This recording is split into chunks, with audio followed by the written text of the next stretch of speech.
বাংলাদেশের শিক্ষার্থীদের নেতৃত্বে নতুন রাজনৈতিক দলের ঘোষণা আসছে ফেব্রুয়ারিতেই। নেতৃত্বে নাহিদ ইসলামের নাম আলোচনায় আছে। ফেব্রুয়ারিতে নতুন রাজনৈতিক দলের ঘোষণা দেবে জাতীয় নাগরিক কমিটি ও বৈষম্য বিরোধী ছাত্র আন্দোলনের নেতারা। রংপুরের শহীদ আবু সাঈদের কবর থেকে শুরু করে চট্টগ্রামের শহীদ ওয়াসিম আকরামের কবর পর্যন্ত পায়ে হেঁটে লং মার্চের মাধ্যমে এই ঘোষণা দেওয়ার সিদ্ধান্ত নিয়েছেন তারা। এই দলের নেতৃত্ব কে থাকবেন তা নিয়ে নানা জল্পনা কল্পনা চলছে। এই আলোচনায় সামনের দিকে আছেন তথ্য, টেলিকম ও আইসিটি উপদেষ্টা। বলা হচ্ছে তিনি উপদেষ্টার পদ ছেড়ে নতুন এই রাজনৈতিক দলের নেতৃত্বে আসতে পারেন। তবে শিক্ষার্থীদের কোনো পক্ষ বিষয়টি পুরোপুরি নিশ্চিত করেনি। নাহিদ ইসলাম কি উপদেষ্টার পদ ছেড়ে নতুন রাজনৈতিক দলের দায়িত্ব নিচ্ছেন?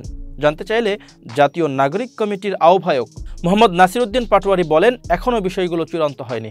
দলের নাম ও কারা নেতৃত্বে আসবেন তা নিয়ে আলোচনা হচ্ছে। ছাত্র উপদেষ্টাদের কেউ যদি উপদেষ্টার পদ ছেড়ে রাজনৈতিক দলের দায়িত্বে আসতে চান, আমরা তাদের স্বাগত জানাবো। তবে এখন পর্যন্ত যেহেতু তারা সরকারে আছে, ফলে তাদের আমরা আলোচনায় ডাকছি না। প্রথম দিকে কেন্দ্রীয়, জেলা ও মহানগরের নেতৃত্ব ঠিক করা হচ্ছে। এরপর পর্যায়ক্রমে আমরা সারা দেশে নতুন দলের কমিটি করব। যারা বৈষম্য বিরোধী আন্দোলনের নেতৃত্ব দিয়েছেন বা অংশ নিয়েছেন, তাদের একটি অংশ এই দলের অংশ হবে।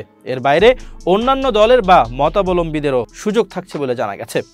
নতুন এই রাজনৈতিক দলের নেতৃত্বে আর কারা আসবেন, এই প্রশ্নের জবাবে জাতীয় নাগরিক কমিটি ও বৈষম্য বিরোধী ছাত্র আন্দোলনের নেতারা বলেছেন, একাধিক নেতা জানিয়েছেন, শুধু যারা আওয়ামী লীগের পক্ষে ফ্যাসিবাদ, গুম, খুন ও দুর্নীতির সাথে জড়িত ছিল তাদেরকে দলে নেওয়া হবে না। এর বাইরে যে কোনো দল থেকে আসা নেতাকর্মীদের স্বাগত জানানো হবে। জাতীয় নাগরিক কমিটির আহ্বায়ক মোহাম্মদ নাসিরউদ্দিন পাটোয়ারি ডয়েচে ভেলেকে বলেন, এ পর্যন্ত আমরা ৩২৮টি থানা কমিটি করেছি। কিছুদিনের মধ্যে কমিটির গঠনের কাজ শেষ হবে।